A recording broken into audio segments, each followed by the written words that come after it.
باب 5 فصل 6 درس 3 كمنهاج المسلم. سابعا جئت بن الخيار كسبينغول في النكاح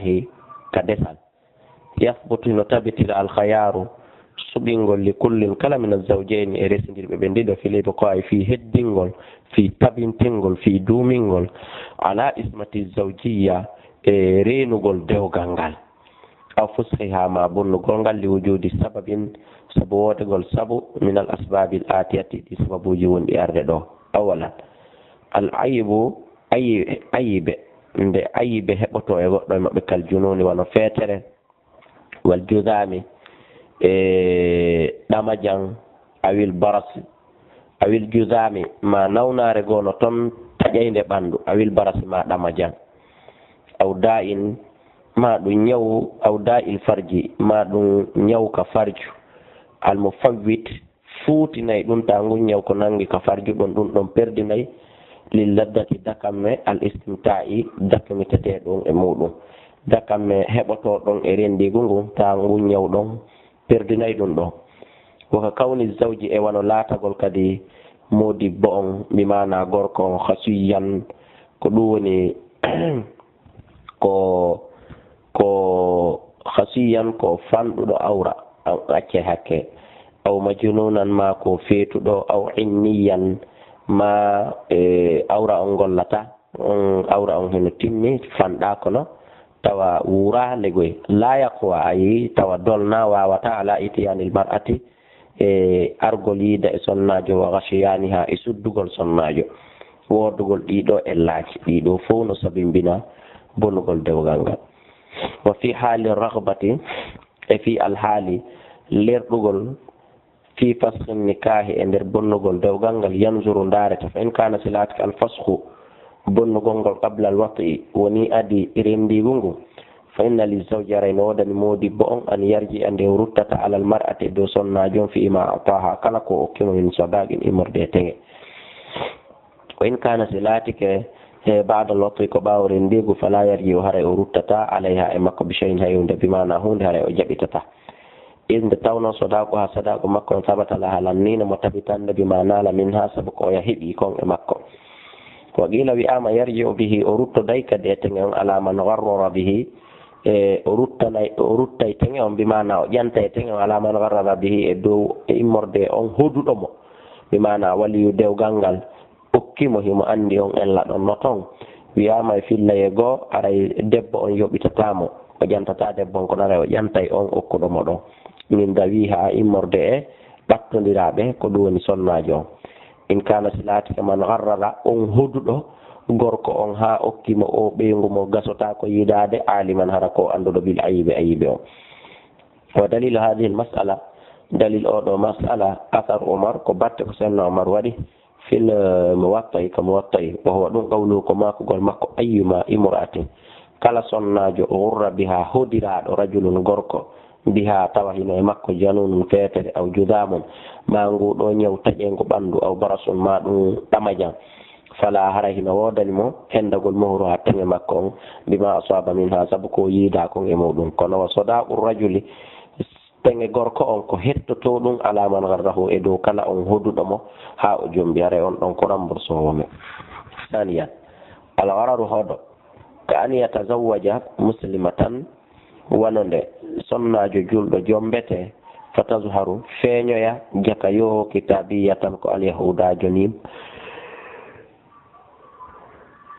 ma ko annasarajo aw hurratan ma on tigi huula jombugol dimo fatazhar feeñoya jaka amatan ko korɗo aw sahihatan ma on tigi huula jombugol sonnajo selluɗo fatazhar feeñoya jaka yo maridatan ko nawnuɗo bi awrin sabu jogagol ella aw arajin ma laƴƴugol bi awrin sabu wondugol ko ɗuni e yitere wotere aw arajin ma ɗum laƴƴugol li qawli umar radiallahu anhu sabu ɗum ɗo fof ko dalil ma ko sayyidina umar on ayyuma imra'atin kala sonnajo gurra biha hodiraɗo sabu muɗum rajulun gorko goo fala rahino waɗanmo muhuru ha hendagol tenge makko on tawi o yidama balɗi bima asaba min ha sabu ko heɓa kon e makko kono sadaku rajul haray sadaku gorko on ko hettoto ɗum ala man garrahu e dow on hoduɗomo. salisan al isaru sattirede bidafi sodaqi sabu ittugol tenge on jonnal haal ɗon e ɗon faman usira kala sattiraɗo ronki feere few yo Allah dandu en mi dafi sodaki imraati jonnugol tenge ɓeygu makko alhaalu e on alhaali ɗon laal mo ajjal hara wona ko waɗale ñamande faynal imraati are no wodan ɓeygu makko alhaqa haqqe ɓeygu makko are no mari droit fil fusqi bonnugol dewgal ngal haray qabla dukhuli biha ko adi o naati leydi suudu aray ɓeygu ngol no wawide ɓaytege na ñamande halda ko halda ko yomi hendo o wi ko hunde kartengo ɗon ɓay mi hendaki ɓe firti dewgal ngal aray sonnajo hino mara dalil o andi sifa ɗi piiji fof hino feƴƴe jiwo on landito hoore mum torto hoore mum wiya découragé kay dewgal ngal fo immo jooro e makko fela mo force mo jeeja mo doola mo inna yo hootu o taw hersimɓe tawa noon islam no jonnitimo gonga amma in kana amma silatike baada dukhuli ko ɓaawo naati dede suudu fala haqqa laha hay ɗon o mara droit fi fosfe bonnugol dewgal ngal bal so koni yumda ko continte ɗum al aqdu finde dewgal ngal yasbutu tabita as-sadaqu tenge on fi dimmati e dande makko kanko gorko o walaysa la haray alana sonnaji on e droit man o nafsiya sakkagol hoore makko ɗawgol hoore makko min e gorko abadan fooma rabi'an ma ɗum al isaru sattirede bil nafaqati ka dépense faman usara kala sattiraɗo bi nafaqati zawjatihi fi dépense gol ɓeygu makko yo Allah dan be musidɓe julɓe intazartuhu haray koye sonnaji o nettinamo masafaat e mbere wono wawiri min al waqti modde waqtuji mo wawimo hokkude ñallal mo wawimo hokkude lewru mo wawimo hokkude hitande mo wawimo hokkude duuɓi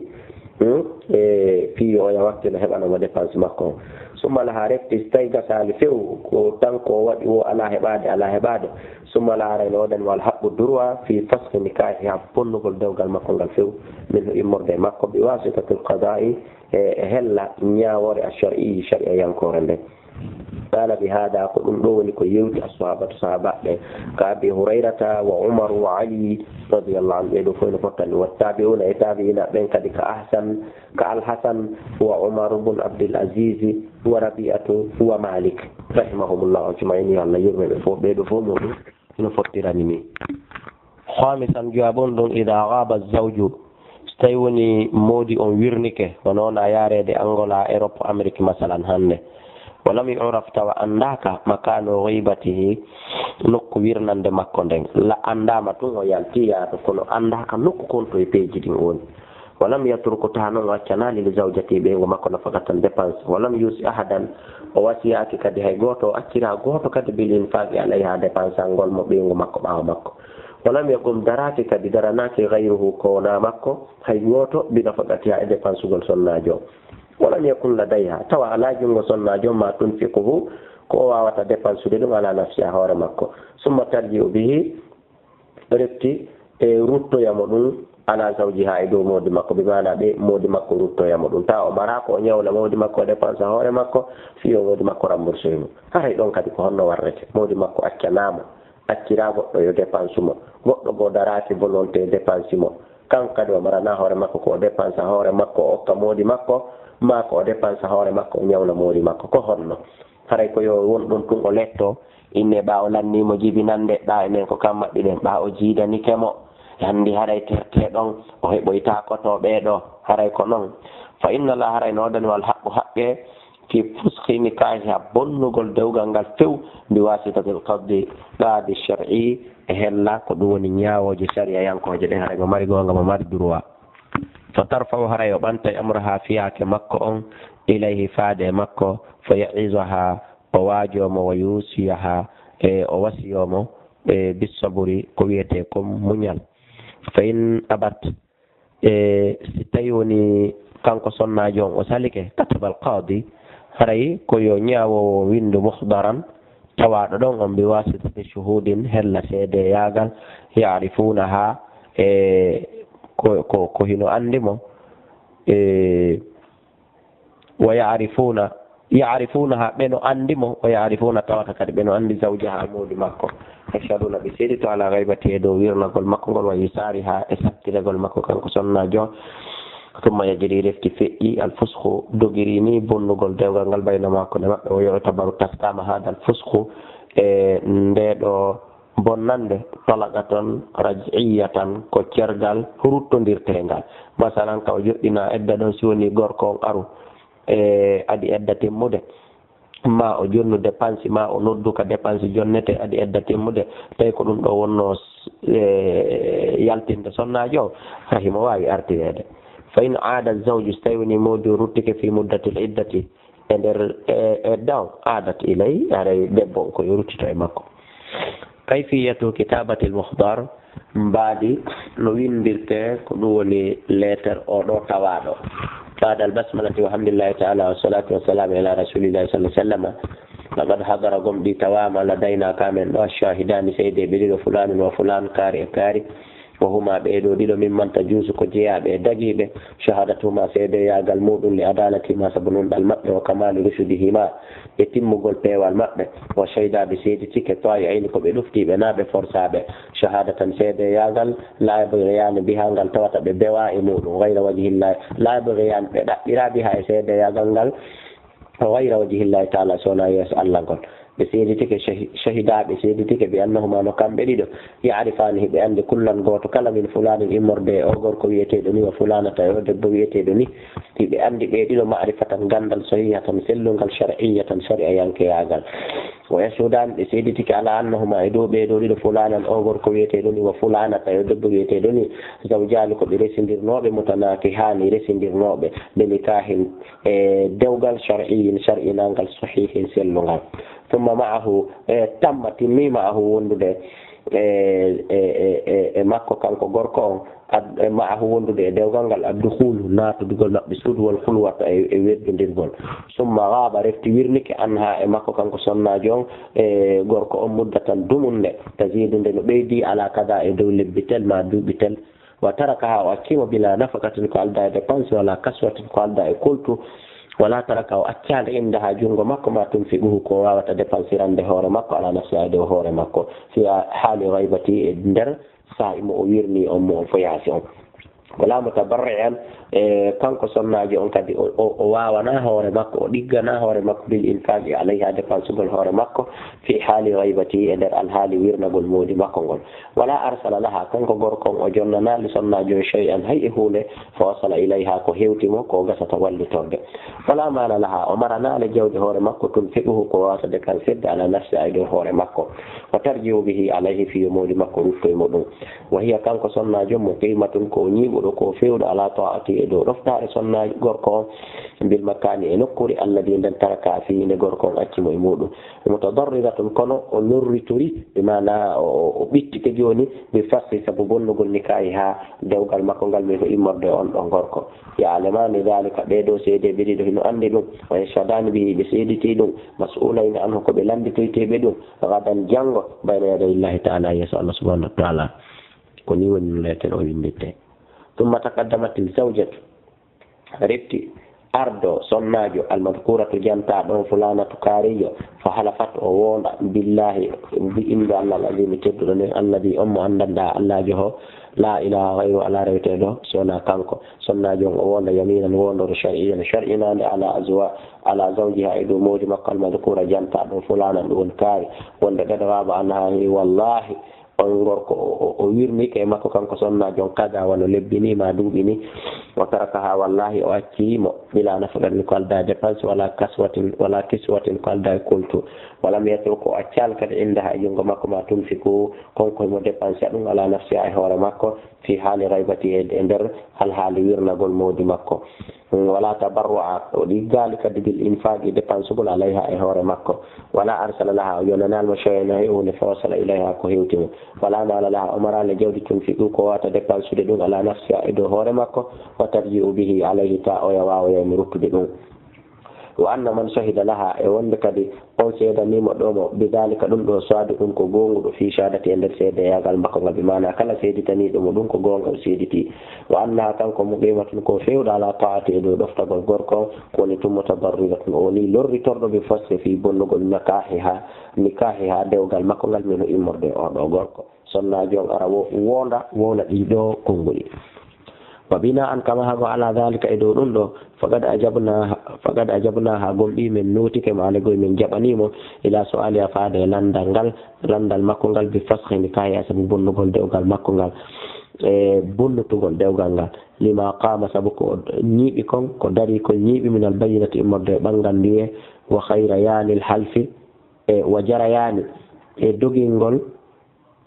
alhalfi wondore almashruhi shar'ina nden a alaw ka hoore ɗerol dow فقالت أوي بصريح النفس كن ينقل كونغول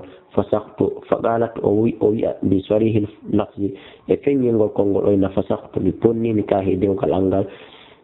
في اسمة زوجي فلان اندر إمرد ديوغال أو دومو ديوغال يتلقاريو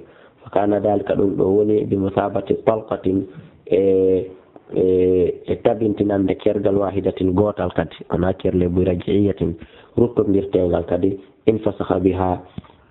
bonningal ɗo in fasaha o bonni biha sabu ngal ɗo dewgal nikaha biha sabu ngol ɗo konngol nikaha dewgal makko ngal min zawji ay morde modi makko almadhkuri bo inde mon janta o wa dalka ɗum ɗo ko waɗi bi tarihi kada ko e nder sa'i kaarijo famike ka ko ni hara yiɗirte sadisan wacce hakke durmaji ɓe nangila sadisan jeegaɓun ɗum al etuku ko rinɗingol bada riɓɓi ɓawo jiyaɗo yagal ida kanat silatike azawjatu modi on ɓeygu ngon amatan ko korɗo kaka abdin wonɗo kadi e ley jiyaɗo tumma o tigata retti sonnaji o rinɗinama fa ina laha no wodan wal khiyara suɓinegol fi fusne nikahi hay bonnugol dewgal makko ngamin zawjal abdi immorde modi makko jiyaɗon fadama joni o woni fulamo suuji woni dimo ko simo faala ona e ley koyɗe makkiɗo ko suɓinteɗo bi sharti mi sharti allah to makkinahu nde o ñiɓintama min nafsiha e hoore makko bada ilmi ha ɓawo andugol makko bi hurriyati nafsiha ko ɗum woni e rinɗugol hoore makko fa in makkanatuhu so tawi woni o ñiiɓini gorko on o tabintini yo yawol modi makko badal ilmi ɓawo andi o woni dimo fala haqqa laha haray dey ɗon haqqe alano yama hande kadi fil fusre fi bonnoygol dewgal ngal ɓawti ɗum le qawli aishata radiallahu anha fi riwayati muslim e fillahi muslim wonde inna barirata no barira otikata o rinɗinano wa kana lati zawjiha modi makko abdan ko jiyaɗo fa khayyaraha rasulullah sallallahu alaihi wasallam suɗɗinoyimo walaw kana hurran lam yukhayyirha o masalan so tawino gorko on ko dimonu arayno sonnajo on suɓintanoke fi wongol e ley koyɗe modi mum e tortagol hoore muɗum ko te tawno woni hari modi makko kadi ko jiyaɗo saminan jeetata ɓunnugal foɓugo ko haqqeji azawjiyati ko ɗum woni resindirɗi ɗum haqqeji desal nga resindirgal jombidirɓe ɓen alif huququ zawjati no yewten fi haqqeji sonnaji on ala zawji ay dow modi makko yajibu no waɗani li zawjati sonnaji on ala zawji ay dow ko jontata modi makko huququn haqqeji kathiratun ɗuɗuɗi sabatat laha ko ɗum woni tabitan ɗimo bi qawlillahi taala subhanallah allah wala hunna heen wodan sonnaɓɓen hendagol metolul ladi sifa nde hunde kadi alayhinna fawinde ɓe huwugol bil marufi no moƴƴiri kala ko ɓe duwa waɗude kon kala ko ɓe duwa waɗanede kon hiɓe duwa kadi waɗanne ko ɓe qawli rasul sabmako nenaɗo sa sallam inna lakum no wodan o min nisaikum e sonna e momɓe haqqan haqqemo ɓe jonnata woni nisaikum no wodan noon sonna e momɓe kadi alaykum e dow mo haqqan haqqemo jonnoton amin haadil huququ joni noon no jeeya ɗiɗo haqqeji an walan aranum ɗum nafaqatu ha dépense ugol mo min taamin e morde e ñamete o sharabin e jaran o kiswatin e holtingol o sukuna e honnugol bil maruf no moƴƴi e ñawdugol so tawi woni nawni de kawli sa sallama sabu mako ne laaɗo liman sala o fi on landiɗoɓe an haqqil mar'ati fi haqqe sonnajo ala zawji ko fawi mawdi makko ɓe laaɗo maki to im ha ko ya ñammi mo sharti ida taimta sa ñaami wa taksuha holtinama ida tasayta sa holti wala tadribil wajara ɓiyal mo ka yeeso wala tukabbih hara kalinali mo safiya sabotal mo wala tahajjur hara taƴaki kadi illa fil bayt sona ka suudu ay la yuhawwiluha hara o waylitanali mo ila baytin akhara faade suudu go yahjuruha ndo taƴetomo ndo fi e muɗum hara o waylitali taƴande nden o yaltina kala suudu to o naɓa ka yaasi saniyan al istimta'u sonna jonno mari kadi droit jakmitede e muɗum fa yajibu no waɗɗi alayhi e gorkon an yata'aha nde o yottoto ɓeygu makko walaw marratan haysko nde wotere fi kulli arba'ati ashhur e nder lebbi nayyi kala ko ɗuuɗi wo ko ɗuuɗi goɗɗo abandon to ɓeygu muɗum ko islam ko lebbinayi na feƴƴi ɗon lebbinayi kala ko ɗum waɗi so on yaali e edda heynagol ngol ko lebbinayi balɗe sappo feƴƴinaka ɗon islam no anndi woni hanande sonnajo feƴƴata ɗum yiidali e mawdi mum ko ɗuuɗi wo ko ɗuuɗi lebbinayi kala taw o yiidete nde wotere in ajisa so tawi woni o ronki ala qadari kifayati ha e dow embere ko yonata ko debbo mino immorde ka makko immorde e makko li qawli taala lilladina yodode ɓeɓen yu'luna wondoɓe willi sawi immorde sonna e maɓɓen rabbu sabbitagol arba'ata ashurin fa in fa'u si ɓe ruttike fa inna allaha ghafurur rahimun salisan almabitu indaha wahalgol takko ɓeygu mum takko sonnajo fi kulli arba'ina yalin e kala balɗe nayyi taw o walay takko makko ɓe yiida e mbaldi woɓe yitta mbaldi o tawa walay takko makko laylatun jemma goto ittumane tawno udiya bihi e ko ɗum ɗo wonno ko ñaawano ala ahadi Umar e jamanu sayyidina Umar radiyallahu anhu wa ɗum ɗo ma'khudun ko ƴettaɗo min qawli ta'ala e daalol Allah fankihu jomɓe ma taaba konko newani on ila qawli haka Allah daali ɗon wa ruba'a ko ɗum woni e nayo imana nayo feƴƴu e sonnaɓe nayo rabi annayi ɓunnu alqasmu laha sendalngol mo ñalaɗe ɗen turuji ɗin bil adli no nunɗiri in kana silatan kili zawji ha modi makko nisa on sonnaɓe goo gayraha ko hinamo kanko bi qawli sallallahu alaihi wasallam man kanat lahu kala mo laatani ɗum imratani sonnaɓe ɗiɗo yamilu o oñi o oñani li ihdahuma goɗɗo maɓɓe alal ufra e hoore oya jaa oroyayde yawmal qiyamata ñande dargal ya jurru e tawa himo daaso ahada shaɓay ya jurru ta himo daasa ahada shaɓayhi gotel e belenji makko ɗin ɗiɗi saaɓe kam tawa ɗum ko fukki ɗum ko yanu ɗum hara ko bogejo aw ma ilal ma hara ko oñiɗo bi mana hara ko koyngal ngal ko teɗɗungal few komo koyngal gotal ma hara ko boygejo hamisan an yuqima ko nde ñiɓata indaha takko sonnajo yawma tazawujihi ñalaɗe ɗe o jombi yawma tazawuji ñalade nde o jombi monde mbiha e muɗum saabu an balɗe jeeɗi in kanat si sonnajo latke bikran ko jiwo wa salasan balɗe tati in kanat so latke tayiban ko seedaɗo le qawli sallallahu alaihi wasallam lil bikri no wodani jiwo sabatu ayamin wali tayibi no wodani caame to salasun balɗe tati tumma yahudu refti o ruttono ila nisa'i faade sonnaɓe makko hedditiɓe sadisan istihbabu ko yiɗegol idinihi duŋinanagol makko naha wonande gorko on fi tamuridin e nder nawnare ahadi mo harimiha e goto e harmanɓe mo ɓen goto e tedduɓe makko ɓen kanko sonnajo on nde moodi makko yanantamo si goɗɗo e ɓeɗo nawni nde o yata o ndaroyaɓe mo shuhudi e tawegol janazati fure aden tedduɗo makko ila mata so o maayi mo ziyarati aqaribiha e juuroyagol ko ɗum woni e ɓattodiraɓe makko ka en ɗan ziyaratan jurande laata durru tawde noon lorrata bi masalihi zawji maslahaji modi bo on entereji gorkon kala jurande tawata kupata perdinta fuutinta naforeji gorkon e jungo ɓeygo mum haray e gorkon no hani accude yanana ɓeygu mum juuroyo ɓeeɗo fof kala mo tata so acci o yeehi ka makko haqqeji makko ɗin kanko gorko yeɓatako haqqeji makko ɗin yeɓatako saabu yawgol ɓeygu makko ngol ka musidɗo mum on ma ka ɓattodiraɗo mum o haray no yiɗa nde o tertotomo o juuroyo on ɗon e nde o daroyta tedduɓe makko ɓen ma nde o jokkoyta fure tedduɓe makko ɓen haray ko ɗo ɗen hattinde yimtoɓe rewtoɗen ɗum ɗo wallahu a'ala.